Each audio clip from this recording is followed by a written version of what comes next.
How are Good. you? I'm very well. Much better now that you're here. Hell yeah, that's right. That's the effect I like to have on people. Everybody likes to green like that, don't they? Yeah, yeah, Uh, yeah, yeah, yeah. Oh yeah, your life got better because you're talking to me? Sure. no, I'm happy to spend a few minutes talking with you about Is This Thing On? It's a movie that I really loved last year. You were great in it. Thank you. Absolutely. And this is your biggest feature film role, right? Or is it your first?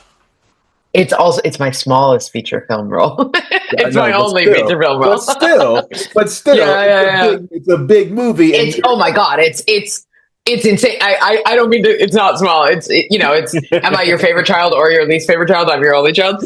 I no, it's incredible. I've never been in a movie before.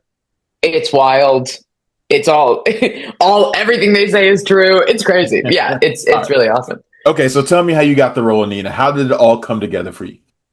I auditioned for it, but I have a solo show called Cheat, which is completely Hmm. separate from the hour of stand up that I do on the road, and a couple of people involved with the movie, with the production of the movie, like not not Bradley, not Will, um, but a couple of people sort of like far down the production sheet saw Cheat 8 months before, and then they sent somebody else, and then they sent somebody else to see Cheat because I was doing Cheat pretty regularly at the time, and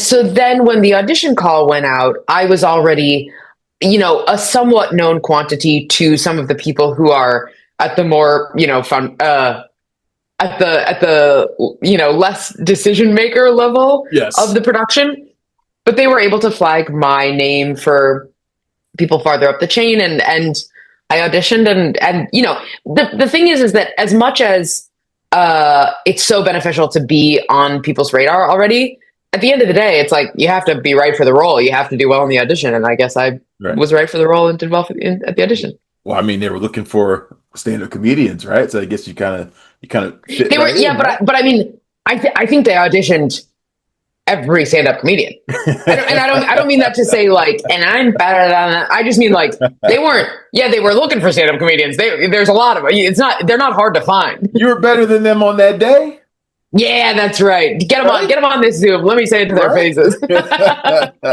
Yeah, yeah, yeah, yeah. I mean, I really had fun with the role. So how was your first experience? Like, what was it like? Tell me all the things. You know what's funny? Um, Everyone says on set, acting is mostly waiting. Acting is mostly sitting around. Mhm. It's you have so much downtime. You're whatever, whatever. And it's totally true that there is a lot of downtime. But first of all, this movie was so fluid. It was so fluid in how it was shot, and how they were prepping, and we were always, people would say, "Hey, you're going to get new pages tonight for tomorrow, or tonight for a couple days from now, so just keep your eyes out." And so that meant that it was like I never felt like, here's a big block of 6 hours where I have to be here, but they have no reason to need me. It's like sometimes they would need us, and sometimes they would go, you know what? And Bradley was so dedicated to keeping it feeling really authentic, and it's like he wants this feeling of naturalism in the movie, which shows up. He absolutely achieves that.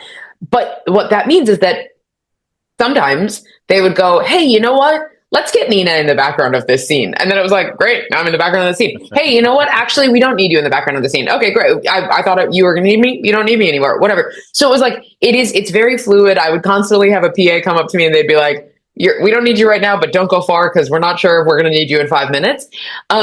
So, like you're always engaged. You're always on. There was not really an off, in this movie. Mhm. The other thing that surprised me, and this is still in the downtime thing, but Mhm. this was just my experience as a novice on a film set.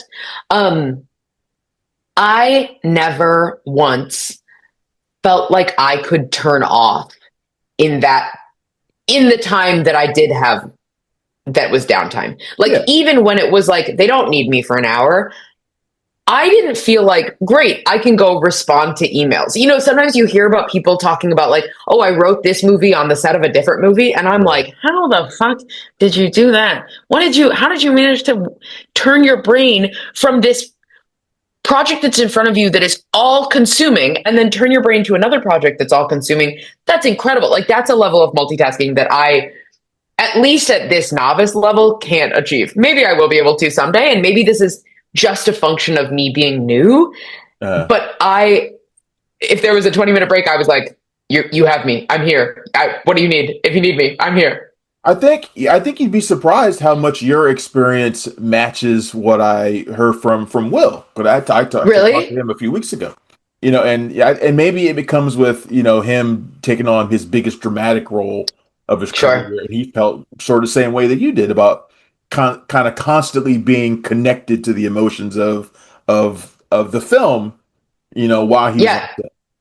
Yeah. Staying present. It's like, I knew that I wanted to be present. I needed to be present. And I knew that if I was like, I'm going to go respond to some emails, that's inherently not being present. Now, Will famously, kind of got into stand-up comedy himself for this role. Did you get to Hmm. like watch him go on stage and do that stuff? Did you Hmm. did you kind of how did you feel about that? Did you help him out? Did you squirm a little bit at some of the stuff going on? How was that? Look, any new comedian is not going to hit every single punchline, but the advantage that Will Arnett has is he is one of the funniest people on the planet.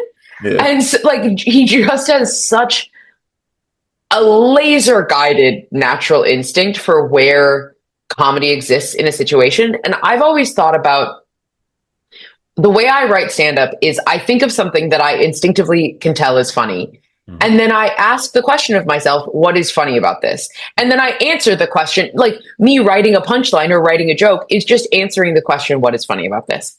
And Will's instinct for comedy is that he, in any situation, can just naturally identify what is funny about this.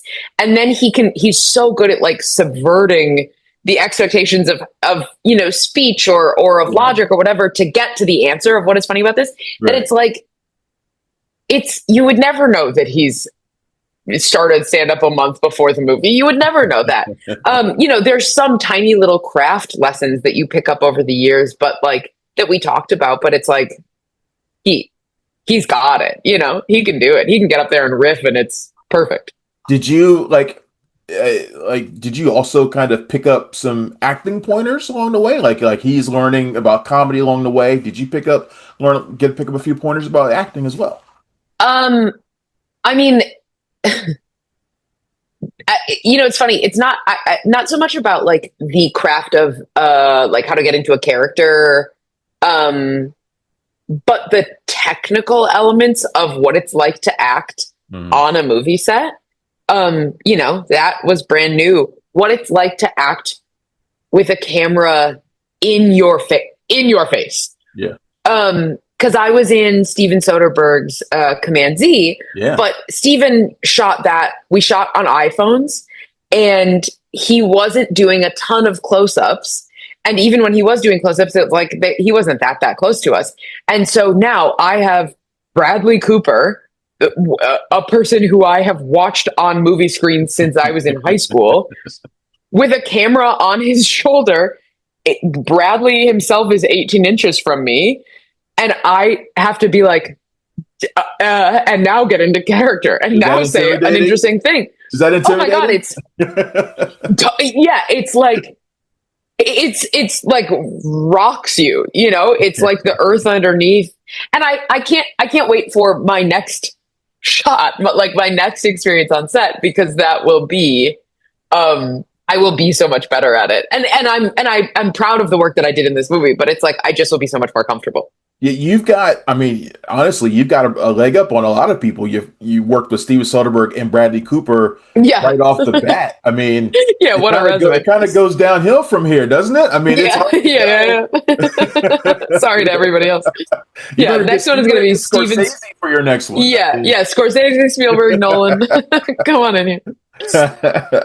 Man, so does this make you? So this makes you want to Do you have the acting bug now? Is this something you want to do a lot more of now? I know you're busy Acting already. is well, I am busy, but thank you. I'm booked and busy. No, acting is the oldest dream. Acting is the thing that I wanted since I was a kid, and when I didn't understand how the entertainment industry works, I'm from Minnesota. I'm from the middle of the country. Like, I didn't know. I didn't watch a movie and understand that 200 people made it, but I knew that people acted in them, and I have always been a performer. I've always loved to inhabit another character, and I've loved to be on stage, and I've loved to connect with an audience. And um, I really scratched that off the list. Like I wrote off the dream of acting decades ago, partially because it just feels like a pipe dream. You know, it's like, oh yeah, sure. Oh, you want to be an actor? What do you want to be, a rock star? Like, shut the fuck up. Right. And also partially because of my birthmark. I have a huge birthmark on my face that I know as an adult who's I'm starting to get these acting opportunities. I feel so lucky to start to get these acting opportunities now. And now I know that sometimes my birthmark will be prohibitive for a role, and sometimes it will actually be beneficial to a role, and sometimes it will be completely neutral. But as a kid, the only interpretation is it's going to make people not want to cast me. And so I really, really wrote off acting, and I found stand up, and I found a little bit of theater, and I did a little bit of improv, a little bit of sketch. I competed in speech and debate forever. I found all these other ways to perform.